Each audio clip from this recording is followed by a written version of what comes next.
meron tayo ditong massage. Yung iba sa inyo kailangan na magpamasahe ngayong araw, no? Nagsisisakitan na siguro yung mga muscle nyo sa katawan. Ayan, lalo na yung bandang likod. Ayan, no? Guys, nakikita nyo ba? Sa kamay, ayan. Yung iba, no? Masyado nang nasasobrahan sa mga gawaing bahay, sa katatrabaho. For most of you, no? Babae itong kailangan na magpamassage ngayong araw na to.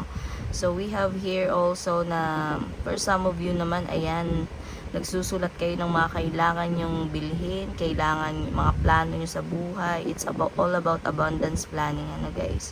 Ayan, susulat-sulat kayo ngayong araw na to. Ayan, for some of you, no, kailangan ng positive energy talaga sa paligid, no. Manggagaling yan sa mga good Samaritan. For some of you, may mag-a-advise,